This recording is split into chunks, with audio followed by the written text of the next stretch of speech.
So we're with Mind today. I'm Dimitri from Remit Training. Karen, do you want to start off by introducing yourself? Sure. So my name's Karen Longstaff. I'm the People Development Manager for Mind for the Northern Division, and I've been with Mind for nearly 10 years now. Brilliant. Nicola? Yeah, I'm Nicola Winter, and I'm shop manager at North Hykeham and learning lead for the last 2-3 years. Yeah. Brilliant. So we've come today to discuss a few things around retail apprenticeships in the charity space and talk about your journey in terms of building the apprenticeship programme with Mind, and Nicola, your journey on the apprenticeship. So I understand you come into Endpoint, is that correct? Yeah. Brilliant. Not long. So Karen, talk to me about apprenticeships at Mind. Okay, so it's been quite a long journey. So since the apprenticeship levy came into force in 2017, we've engaged with various types of programmes and just trying to get it right for us, really. And I suppose where we are at the moment is we've got two types of programme. We've got what we call the Mind Retail Management Programme, which includes the Level 3 Team Leader, Level 4 Shop Manager and Level 5 Operations Manager, which is what you're doing, Nick. Yeah. And then we've also got the Mind Retail Specialist Programme as well, where we offer different types of apprenticeships that might meet the needs of maybe our central services staff, more senior leadership team, where they're wanting to specialise in, for example, like HR or fundraising or finance or facilities. So we've got those two programmes at the moment, and we're finding that in terms of the enrolment, there's a lot of engagement there. So we're quite hopeful that what we've got in place at the moment is working for us as an organisation. So how does that selection of programmes look like? Because there's quite a broad spectrum you could go down as a business. What was your process like selecting the right ones for you? How do you make it work?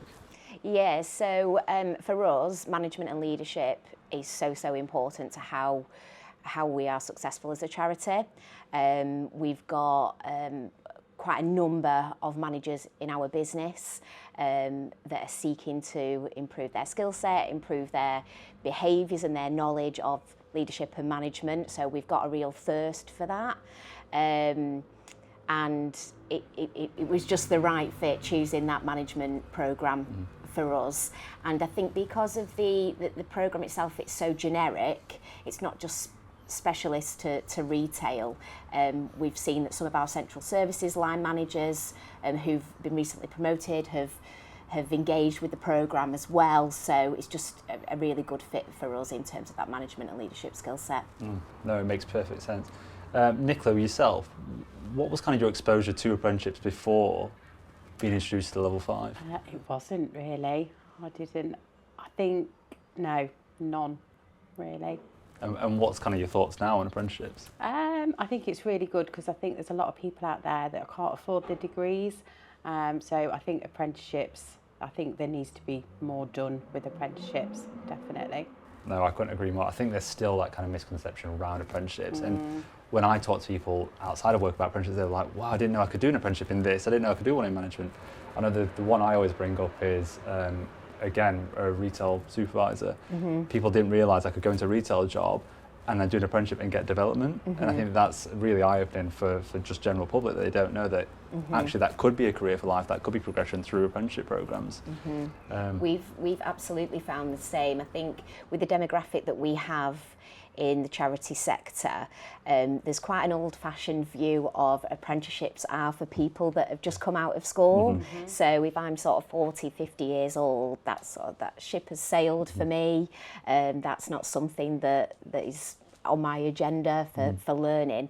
But actually, the more that people are engaging in the programme, like yourself, Nick, where actually people are understanding that apprenticeships are for them, and particularly for people that do come into the charity retail sector who haven't got retail experience or management experience, because we're always looking for great values and behaviours. It's not just about, well, you've got a management and a leadership skill set or you've got experience in management. We're just wanting great people who fit our culture, so we can train people in management and leadership, and the apprenticeships are just a great tool, an enabler for that. And I think that's the beauty. You can train great managers through the program. The skills you pick up, I know there's one from a conversation I've had, eat the frog was the terminology they use, which I think is absolutely brilliant. I wouldn't ever think of that, but yeah, get the worst thing out of the way first. Yeah. And then don't procrastinate. Yeah, and I think that's great. And that's something you can distill to someone ultimately through the program, which I think is really valuable.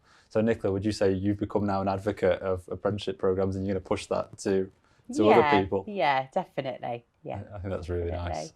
Yeah. So in terms of the charity sector, you've got quite a diverse workforce in terms of volunteers and your actual colleagues that are on full time. How do you kind of make sure that apprenticeships are right, and how would you kind of think we can raise awareness in the charity sector to apprenticeships?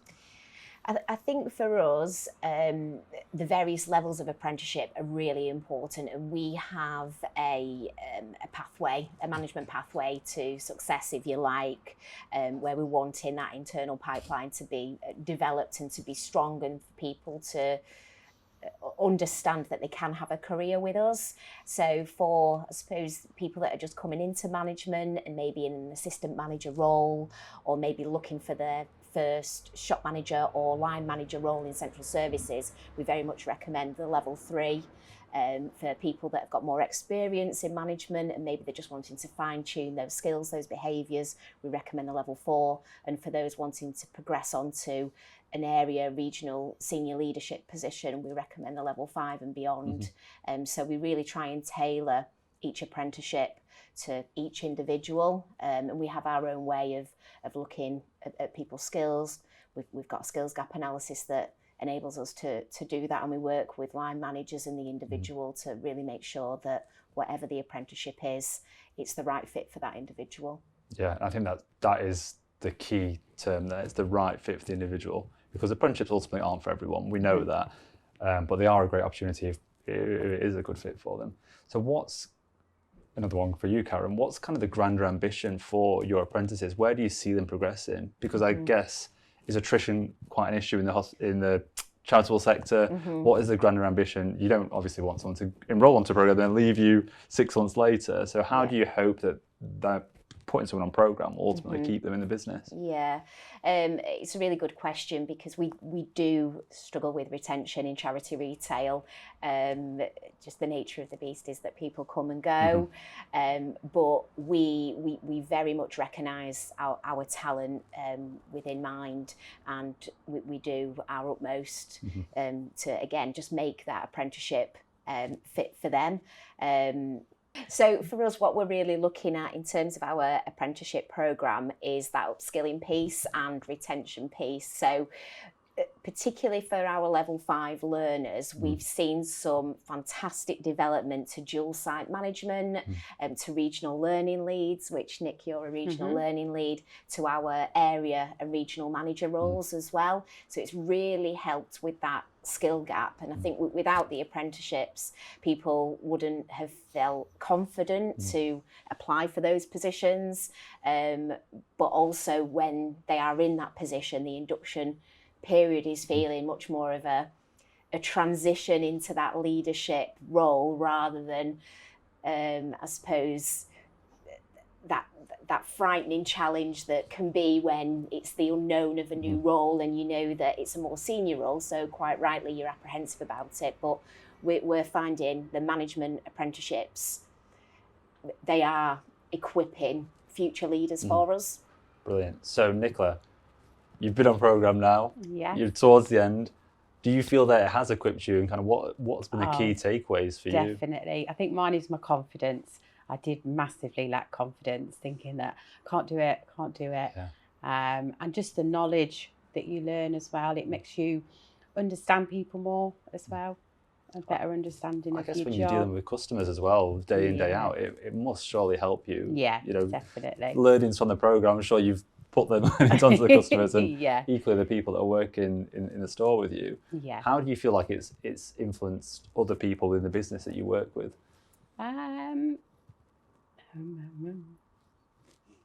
Oh no, mine's gone blank. I know I've thrown you into that one. You Do you feel like you're having kind of an impact? And I think so. And some apprentices I talk to as well, they even take their learnings away and use it in their home life. And again, going back to another conversation I had with another, it was a coaching professional apprentice. he used his learnings to then set up a group for people that have just left prison.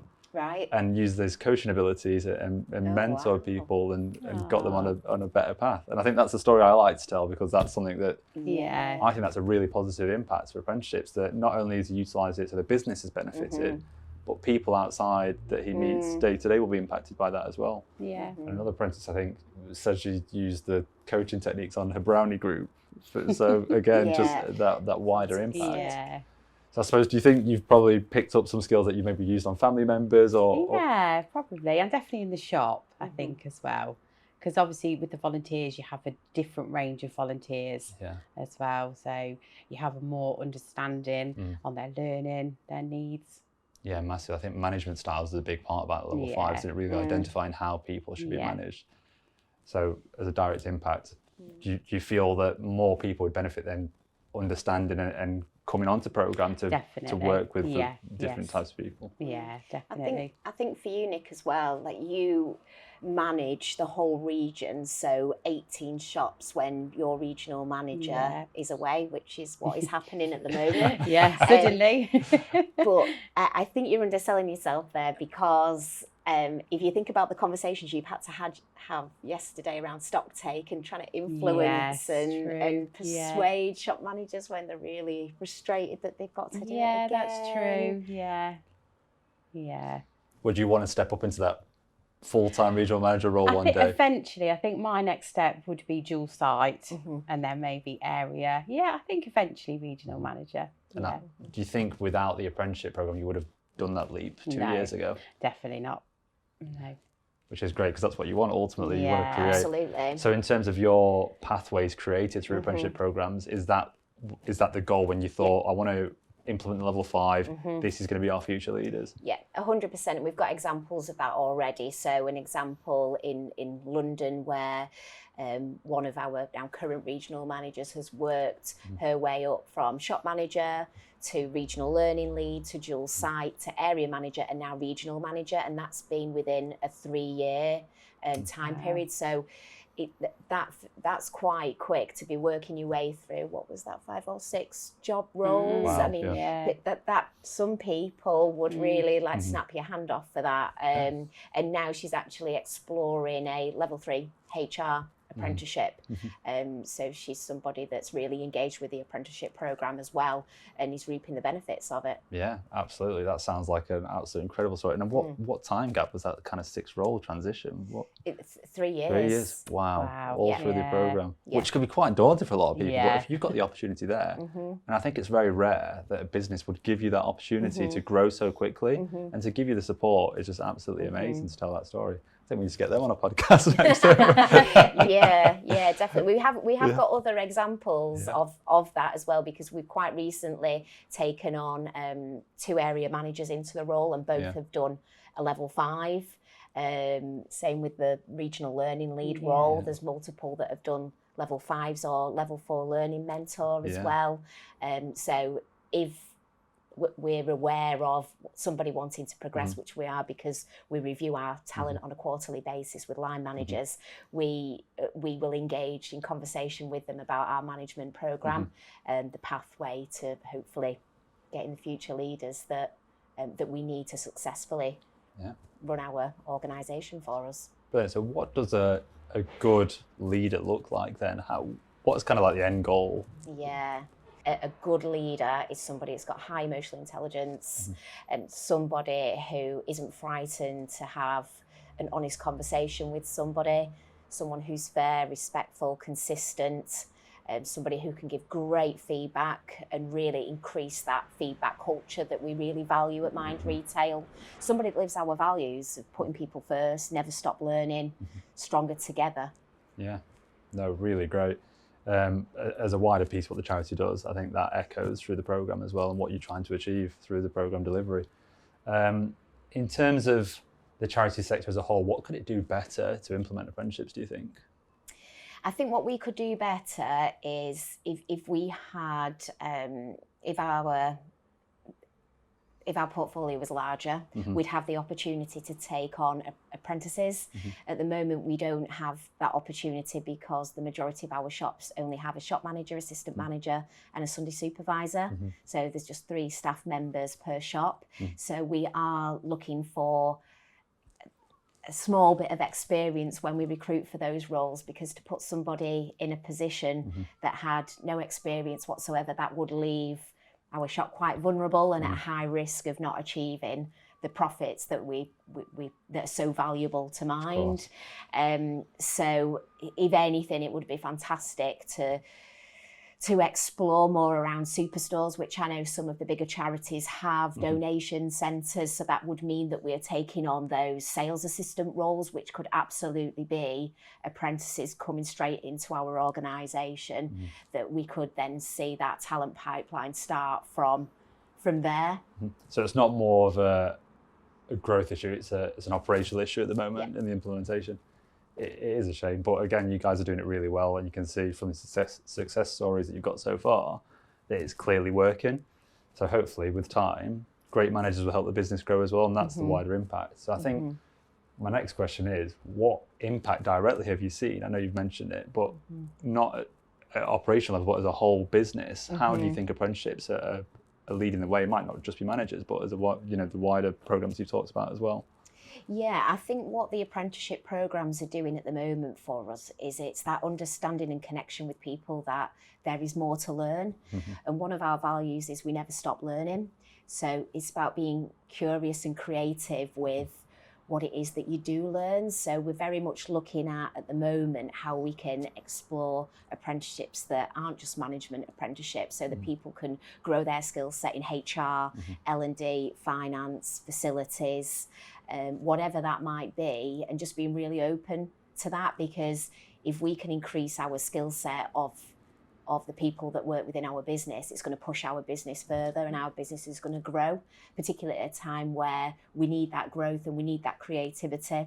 We can't stand still. We need to keep going, and the apprenticeships provide a great route for us to enable us to do that. Yeah, I couldn't agree more. I think for another story for myself, from an apprenticeship perspective, it was looking at a hospitality learner that for their endpoint implemented a delivery service into their store, increasing sales. And without being on program and looking at what other businesses were doing, because that's part of the program, of course, you look at other outside your own organisation. Because I think sometimes we have to have the blinkers on and we think, what's happening at our level, But if you have that wider perspective, bring it as your endpoint assessment module and your final portfolio piece and implement that, and see a real impact. That wouldn't have happened without apprenticeships. Yeah. So I think that's the real great takeaway. Can you talk a little bit about what you're doing for your final project? Do you want to talk? I'm only just doing my mocks You're for doing the your mocks? questions, so I'm not quite there yet. So we're a bit unsure at the minute. Yeah, we've got a level 5 learner on program at the moment that is looking at lead volunteers for her region, which we hope has quite a big impact on the business, because at the moment we've spoken about national insurance contributions increasing. In terms of our payroll, that's putting a real tight squeeze on us at the moment in charity retail, and actually we might not be able to fully recruit for positions that we lose. So for example, if we lose an assistant manager in a shop, it might be that we recruit a lead volunteer for that role with the potential of a paid position at the end of it. But she's doing a project that's supporting the management team within her region to engage with lead volunteer training, development, recruitment, and analysing that to see whether or not it has the impact where that region has more lead volunteers, which then decreases the amount of spend on the payroll within that region. Absolutely. So talking about mentoring and kind of that guidance you've had from your regional manager, you're stepping up now to support them. Why is it important to have positive mentors within a business and to help guide someone that's on an apprenticeship program? Was that for me? Yeah, I mean, for both, it's for both of you, really. It's an open-ended question, I suppose. I think you definitely need the support, and my regional manager and Karen are a great support. You know, if you're having a bad day, pick the phone up. So, and I think if you didn't have somebody positive to back you up, that's where you might fall down. It's a really good point, that, because I think that it's not all rosy with apprenticeships, is it? And, No. and that's the challenge. It's not going to be easy, or you wouldn't learn anything. So there are going to be challenging times where there's a particular project or assignment that really pushes you and challenges you with that skill set. And it's just being able to have a mentor that will back you, support you, give you that time you need, or I suppose just rephrase it in a different way, as well as the development coaches who are fantastic, who help with that. But I think it's, for us in particular at Mind, we have peer support meetings. So quarterly we have a peer support group for anybody that's on an apprenticeship. So we categorise them in the levels, so the level 5 peer support group, level 4, level 3, and that's run by myself. And so it's just a safe space for people to come, talk about their assignments, the projects, share ideas. Hopefully sometimes I can help a little bit, but the development coaches do a fab job at that. But it's more from an organisational point of view, because I know that the apprenticeships are very generic. The development coaches are great, but sometimes they won't know everything that's going on in our organisation. So I can help steer towards some of the projects that are coming up within our organisation as well. That's a great segue into development coaches. You've told me how great yours is. What, for people out there that don't know, that are not on programme, might want to go onto programme, what is a development coach? So I would development coach is obviously somebody that is with you from day one to the end, always on the phone. If you have any meltdowns, any questions, she's just so supportive. Definitely. And I think you need that, because my journey's been very up and down with the apprenticeship, but she has been great, very supportive. Yeah, great. So do you do, what's a typical session look like with your development coach? Do they come out to you? No, it's all done on Teams, normally an hour. And then she'll set whatever they need to do. She'll talk us through, and then we have a month to do it, and then we can call her in between if we're struggling. Yeah, great. Yeah. So from your perspective, Karen, how does Remit work with you to make sure that we've got the right development coaches in place, the right learning in place for your business? So I personally love Remit. That's what I like to hear. and the reason why, so it started at Starbucks. So I used to work at Starbucks as a shop manager and a CLC and whatever we used to call them. But there was a lot of training roles that I had, as well as my shop manager role as well. And as you'll know, Remit worked with Starbucks and have done for many years. So I had various supervisors that were on programme, and I would absolutely see the benefit of my supervisors engaging in the Remit apprenticeship, because the skills and the behaviours during and following their endpoint assessment was, there was just no comparison. They gained so much from that apprenticeship with Remit. So my journey started there, and when the apprenticeship levy came into force, we tried a few different providers, but I've come back to Remit now twice. And we've tried providers. It's not because we've had a bad experience with Remit, it's just because of their offering. So an example of that was a training provider that was offering the Star Management Programme, which is a coaching programme that when I heard about it from a webinar that I attended with Notion, who provide the STAR programme, we need this. And the only way that I could get it into Mind was to attach it to an apprenticeship, or we'd have to pay for it, which our funds are vital and go to people with who are struggling with mental health. So in terms of that, it didn't work out for us, so we came back to Remit, and as Nikki said, like the development coaches are fantastic. I've always had such a good relationship with Remit, and I feel that they understand retail, and they understand management and leadership,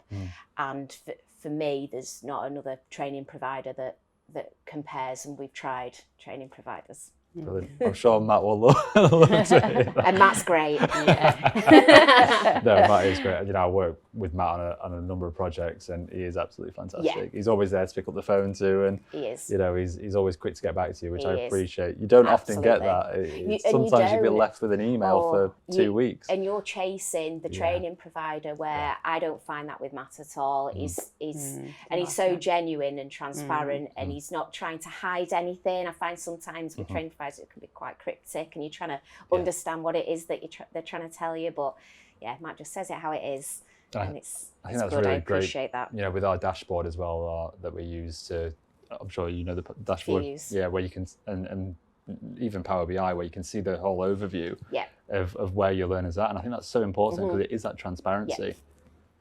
And ultimately at Remit, you know, we live by our morals where we put the learners at the heart of everything we do. Yeah. And I think that goes straight through the business, and the fact that we do that, I'm sure Nicola, you'll have felt that yourself with your development coach, that the learners are just so important to us. And often, with, you know, some maybe larger providers, they've got so many thousands of learners on program, they could just sometimes seem like just a dot on a spreadsheet. And I think that's what we've found in the past with other training providers, that we do feel that we are just a dot on a spreadsheet, whereas with Remit it's very personal, and it aligns with our values of putting people first. We never stop learning, we're stronger together. We wouldn't get people through program if it wasn't for the development coaches at Remit. Definitely. I was struggling with my maths, and I went to Hardip, had a meltdown, and she arranged a meeting. I think you was on the meeting, wasn't you, with her boss? And I was, you know, they gave me one-to-ones, which helped massively. That's a really fantastic example to share, because in my years of managing the apprenticeship programme at Mind, and also when I was with Starbucks as well, there's never been anything like that, where they were so responsive to say, we can help, and just thinking about options, ideas, but what would fit with you. It wasn't that, well, this is only what we can do. It's about like, what do you need, Nick? And they did listen. You know, I struggled in the group environment of the maths lesson, but the one-to-one was absolutely great, and the lady who did my one-to-one was lovely, really understanding. And again, I think we spoke about this off camera very briefly. Sometimes you think apprenticeships are straight out of school, but it is an opportunity for someone a little bit older to do an apprenticeship. So. But that can be quite daunting, and especially when you talk about maths and English. I mean, the thought, I was lucky, I got a C in maths and English, and I kept my certificates, but a lot of people I know, they've lost their certificates and they can't evidence it, and they have to redo it. Yeah, I was like that with my English. I passed my English, but didn't pass my maths. But my English was fine, it was my maths that was my struggle. But to me, that would immediately put me off. If I have to do maths and English, and granted they've had changes in government now, but I know some employers still want to make sure their learners are coming out. And I think it is equally a good opportunity to give someone that certificate that they might not have got. So for yourself, Nicola, what was that kind of experience like when you found out about the programme? I want to hear this story because I can see Karen laughing.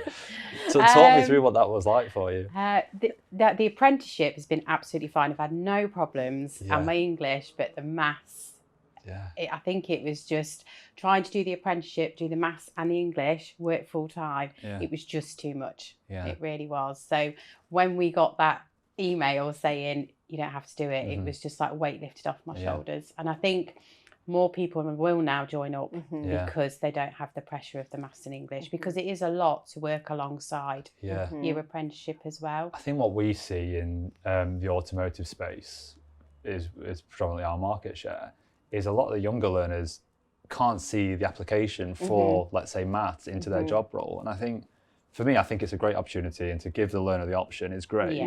But I think you have to make it applicable to their work environment, because there's a lot of things that I won't need to know algebra in my job role. No, I kept saying that. and that's the biggest takeaway, you know, from all the apprentices I've interviewed over the years. It's like, I don't need to know this. It's not applicable to my job role. But again, going back to automotive, they need to know how to measure a brake. So they need that practical skill. And I think there's probably a piece there, Nick, Karen, you might agree with me, where maybe it would be good to kind of add a practical learning element that they might need to know in the job role. What's kind of your thoughts on that? Because I know some people are for it, some people are against it. A practical application of functional skills to the job role. Yeah, potentially. I think for us, because with apprenticeships we're always looking at adult learning. Yeah, of course. And with adult learning theory, adults want to know how this is going to help me. Yeah. And there's all of that experience and background around. I didn't like school. Yeah. I didn't like maths is always a big one. I hated maths. I hated English. So it is a big hurdle for us. And it's about making functional skills practical for people. And if we do that and people can see how it works for them in their role and how it can help them in their role to be better, then it would absolutely encourage people to sign up to apprenticeships and also to feel more engaged with them.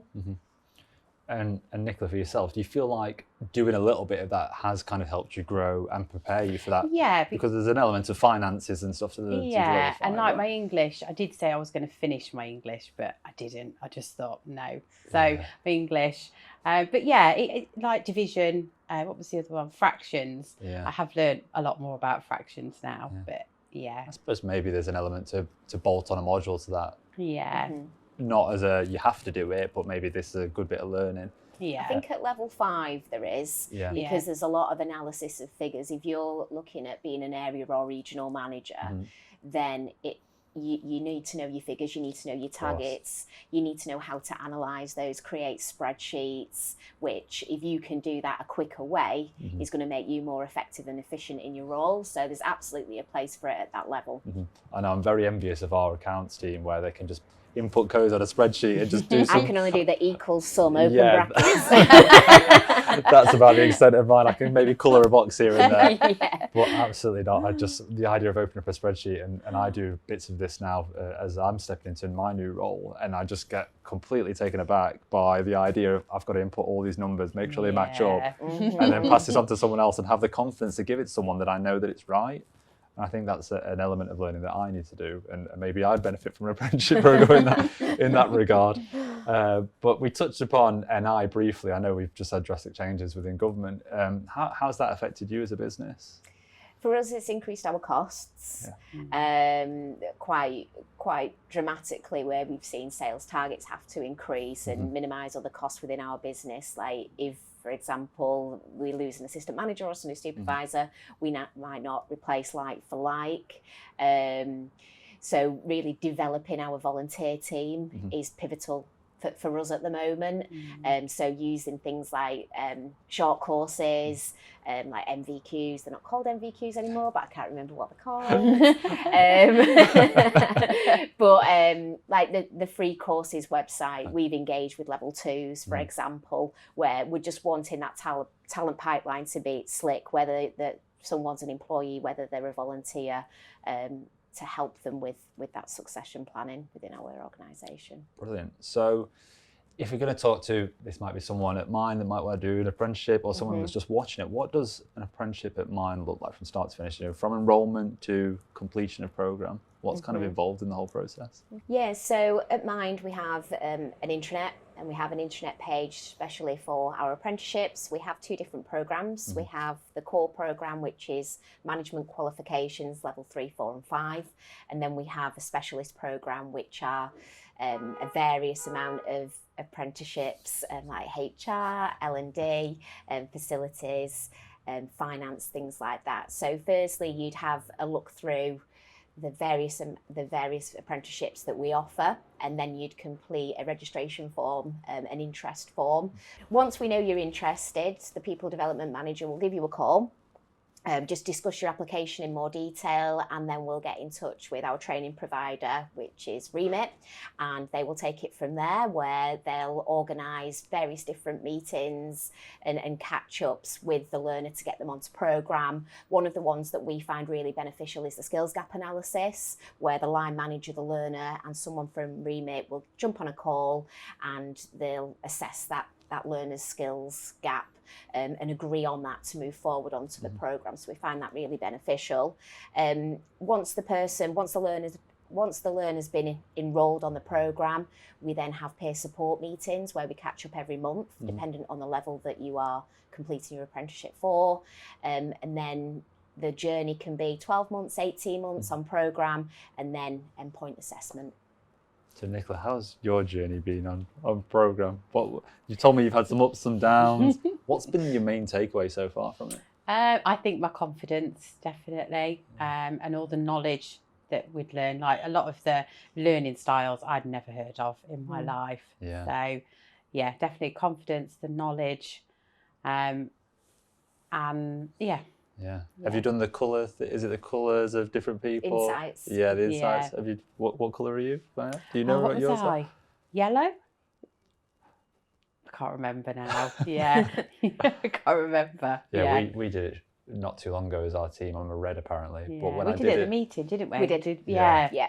But it changes. I remember I was a green yellow a couple of years ago. I think I was green yellow now, actually. Yeah. It very much depends, doesn't it, on your job role, what's going on in your life, your as mood to which of the colour. day. Yeah, and you can move. I was with quite the day. fiery that day, so I ended up a red. So that's clearly a Competitive, strongly. Yeah, because we did it on our assistant managers as well, didn't we? We did. To see how we worked. Do you with our find that assistant things like that managers. do help you in terms of? Yeah. Have you done that with your wider team now? Have you gone away and? Yeah, we all did it.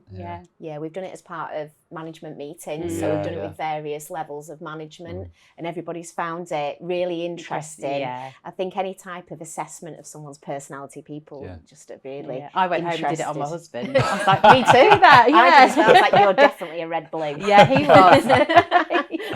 Yeah, I think it's really, it does make me think, because what I did it when we did it internally as a team, it did make me look at someone and think, actually, that's probably why you're not understanding how I'm communicating to you. Yeah. And it's kind of that light bulb moment of thinking, oh, actually, that makes a lot of sense. I should present data like this to you now. I should give you tasks like this, because it will make you, it will resonate better. That's how I learnt with my assistant manager. She has to have lists. So I'm here today, so I've left her a list, and she works that. Right. If I didn't leave her a list, the shop would be Nothing would anyhow. get done. Yeah, one job would be started, then another, and so that's how I learnt with her. Which is great, because that's a direct impact of learning from the apprenticeship program. Yeah, so that's definitely. making your store run more efficiently. And I think dealing with conflict as well. I think I've learned a lot on that, because I am very much a people person, quite a nice person, and I don't like to upset people. But the conflict side, I've learned how to deal with that a lot better, I think. Yeah, difficult conversations is a key part to it as well. And I think that's something a lot of people, again, a people person, you might have struggled with before, but ultimately it's part of business. Also, you have to have them conversations sometimes. And I think the apprenticeship will prepare you for things like that. It's really important. Definitely. So with recent government changes in terms of maths and English, is there anything else you think the government could do to support apprenticeships that might make them more accessible for you as a business? Or even slight changes to the levy, do you think could help kind of influence how you roll out more apprenticeships, more development within the business?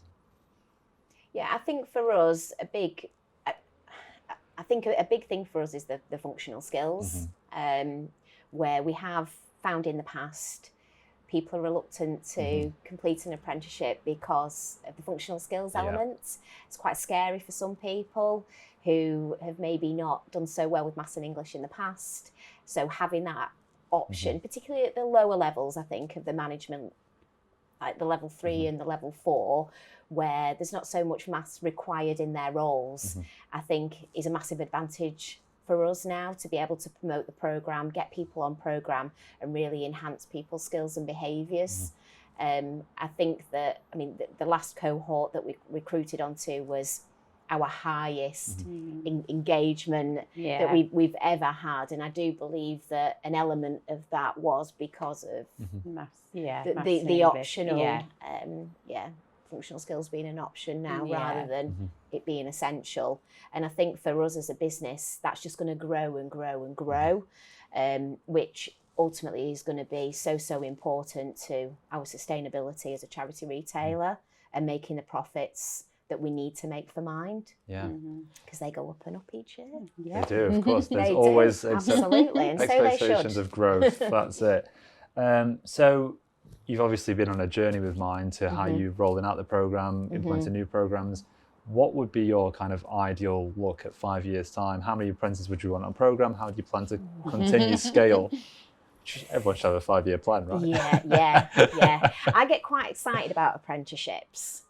And when I know that somebody wants to develop very passionate. at Mind, I want to put them on an apprenticeship because I know the management and leadership skill set and the behaviours that they're going to gain. It's going to be second to none. It really is. It's going to equip that person to be the best manager or leader they can be. And what I love about how they work so well at Mind is that how practical they are. You can engage. Like, for example, the communications, the insights. We used that. You use that in your shop. We use that regionally. We use that divisionally. We use that nationally. As a communication piece and to improve that communication across our network. So I think as a 5-year plan, I think what I'd really want to see, because we're hoping to build our retail portfolio, I'd like to be able to bring apprentices into Mind. I think that would be fantastic to have a more diverse workforce where we've got people that are starting out their careers with Mind, who then we can support through apprenticeships, and to have the different levels is perfect for that journey. It's just having a superstore, a donation station where we can accommodate taking apprentices right from the beginning and taking them through that management and leadership journey. So is the hope that your level 3s will then do your level 5s and then be your regional managers and hopefully they become advocates of the program and then absolutely. So just somebody working their way through that core management program through level 3, level 4, level 5 and be the future regional manager is exactly what we want at Mind. So they then become your advocates and they go to their stores and say, you know what?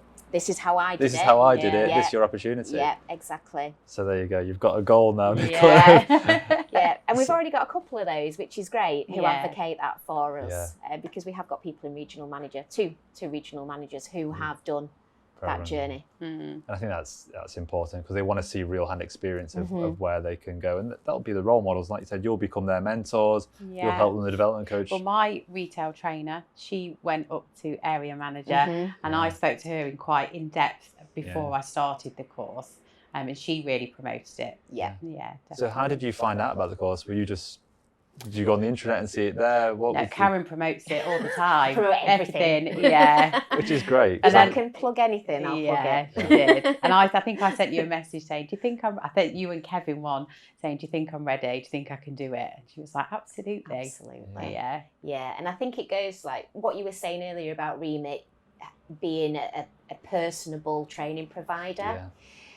That's what we aim to do as a people development team, where we personalise that learner's journey. We really think about the learner and what they're going to get from this, what their skills gaps are, how we can support. And it is an individual journey. Like if Nick, you would have needed more one-to-one tuition from me or from Kevin, that would have been built into your You offered programme. to help me with maths, didn't you, when I was having a meltdown? I don't know what I was thinking. And thankfully, you're like, no, Remit are great, so I don't need you. I was like, phew. I'm going to get my GCSE revision guide out. Sat around a table like this and working together. And I'll say that because I did, so the peer support group I did for the learning mentors, we had two learning mentors on a level 4, and they were basically doing a learning session with me on maths, the pivot tables, and I was just sat there during the peer support meeting going, just take me through that again. I'm not really sure what that is. So yes, every day's a school day. Yeah, definitely. So is that kind of what you want to do? Are you out there kind of advocating it every day? Oh definitely. Yes, I absolutely am. So it's important. The only way that you can get people to understand what learning and development opportunities there are is to talk to people about it. It's as simple as that. Yes, we have the intranet, but not everybody's going to seek out the intranet. No. We know we haven't got the most techie workforce. But what people love is a good old-fashioned conversation. Yeah. So the more people you can talk to about apprenticeships, the more we're going to increase the engagement, the more people we're going to get on the apprenticeships, and then the more increased skill set we have in leadership and management. Do you feel like it's made your job easier? Yes. Yeah, I think so. Yeah, because you've got more understanding. You know how to read people differently, you know, with all the learning styles. Definitely. Yeah. That's interesting, because you obviously take on more responsibility. But again, has it made you appreciate working at mine more because they've invested in you as well? Oh, 100%. Yeah. Yeah. Yeah, definitely. And have you noticed that across the board? When obviously Nicola said that, but do you feel like you get that more buy-in from people when you invest in them? Absolutely, absolutely, yeah. I mean, I'm a big advocate for learning, and I believe that if people engage in learning, they're going to be even better. They're going to feel better about themselves. They're going to feel more confident in what they do, and that's just going to breed a behaviour that we want, and that's our culture, isn't it? To never stop learning, definitely. To be creative, to be curious in what we do. 2 years ago, I would never have helped out at a manager's meeting, would I? No. I would never have got up. Still trying to get you on the mental health awareness course. Nottingham, I promise. I promise. But it is just those skills of believing in yourself, isn't it? Definitely. That confidence is such a... It has such a big impact, doesn't it? And when you don't have it, it's a real struggle. But actually, to build knowledge through an apprenticeship builds your confidence, and that then there's so much more that comes from that as well. Definitely. So, final question for myself, Karen. What would you say to other apprenticeship leads about, you know, it could be this sector, it could be other retail sectors, not necessarily non-profit. What would you say to them about investing in their people? They might be thinking, actually, well, we've got, you know, a mix of colleagues. Again, like you said, your struggles with only having 3 colleagues in maybe in one store. What would you say to them about trying to reevaluate and reinvest in their people? It's number one. Number one for me and number one for Mind. We put people first. That's our culture, putting people first. If you don't have a business. It's so important to think about what that individual needs, what their skills are, how you can enhance them, how you can work with them to improve, to grow. So I just encourage any apprenticeship lead to really understand what the apprenticeship offerings are, work with training providers to tailor the approach, because if you do, you're going to be more successful. I think from yourself, Nicola, what do you think could be done more to raise awareness for apprenticeships, to maybe target more people of a similar age? I'll put you on the spot now. Well, you have. Podcast? Podcast, yeah. One that you can watch and not just listen to? Yeah. I don't know. What do you think would have helped you? Obviously, you've made the commitment, but what do you think would have maybe got you to commit a bit sooner? Don't know. Do you think it's around case studies? Because when you spoke to Nicola Downs and she sold it to you.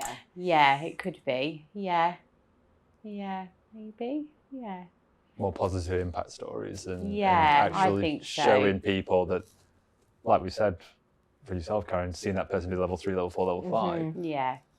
I think that's really important, because ultimately people want to see the impact of it, because sometimes you can commit 18 months of your life to it and think, what am I going to get at the end? Well, the certificate's great, but you don't want to say you can take that anywhere with you because you want to retain that person. Yeah, exactly. But again, that's a big selling point for a lot of people, thinking, I can take that with me wherever I go to the future.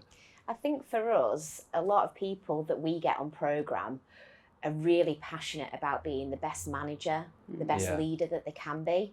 So the programme is so suitable for us and people's passion for the role that they do.